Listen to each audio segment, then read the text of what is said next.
بسم اللہ الرحمن الرحیم صلی اللہ علی حبیبہ محمد و آلہ وسلم سے اللہ سبحانہ تعالیٰ کی ذات سے پھرے ہوئے لوگوں کی بھی کیٹیگریز ہیں۔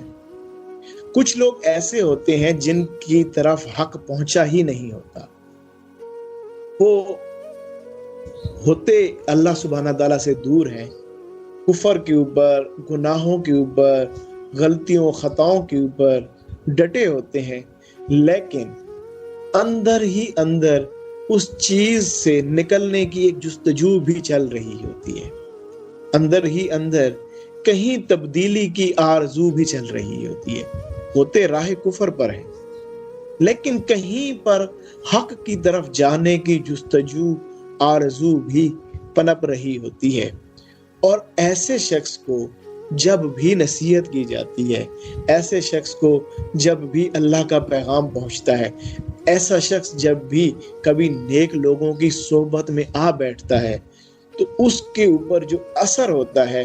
کہ وہ اپنے ان معاملات سے نکل کر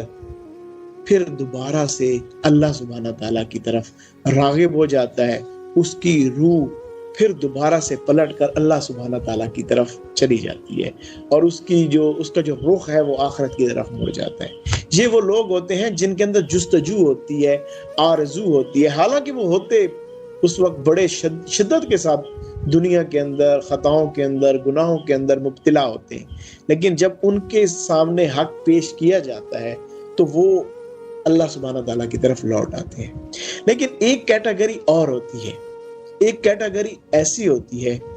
جو جان بوجھ کر حق کو سمجھتے جانتے ہوئے وہ اللہ کی طرف آنا چاہتے ہی نہیں،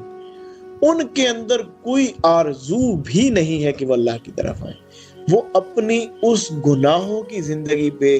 دنیاوی خواہشات کی زندگی پہ، ان معاملات کے اوپر وہ بڑے سیٹسفائیڈ ہوتے ہیں، بلکہ صرف سیٹسفائیڈ ہی نہیں بلکہ فخر کر رہے ہوتے ہیں کہ ہم ایسی زندگی گزار رہے ہیں،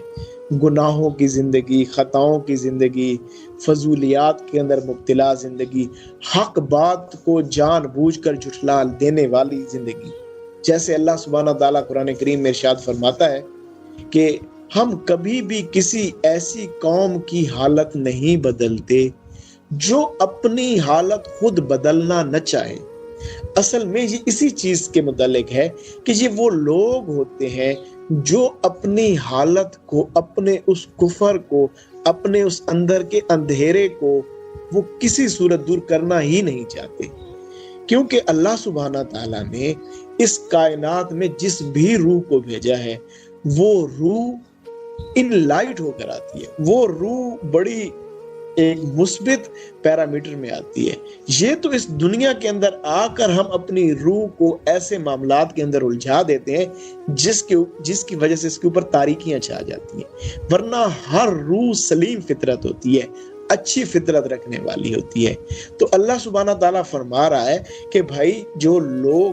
ایسے لوگ جو کہ اللہ میرے حق کی طرف آنا ہی نہیں چاہتے، تو ان کے لیے میرے حبیب نبی کریم صلی اللہ علیہ وآلہ وسلم کی نصیحت، چاہے وہ حضور کی نصیحتیں بھی آپ انہیں سنائیں نہ سنائیں، یہ ان کے لیے برابر ہے۔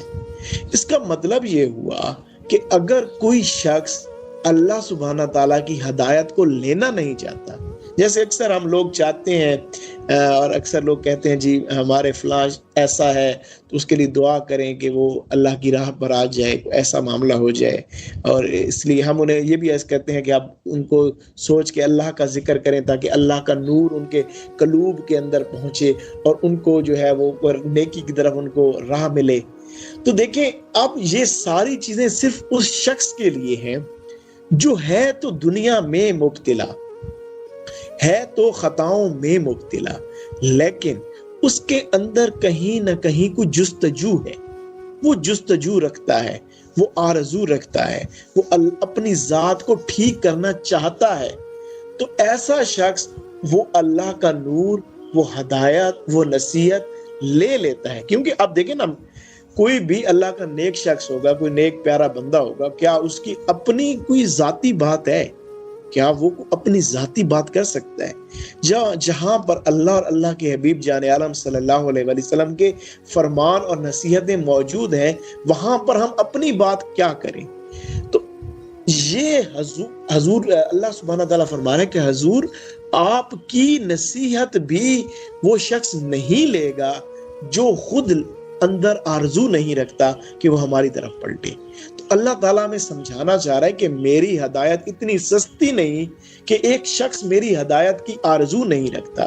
میری ذات کی طرف رغبت نہیں رکھتا، میری ذات کی طرف پلٹنا چاہتا ہی نہیں، تو بھائی یہ ممکن نہیں کہ ہم اس کو کوئی ہدایت دے دیں، نہ ممکن نہیں، ہم نہیں دیں گے۔ کیوں؟ وہ یار آرزو تو کرے نا،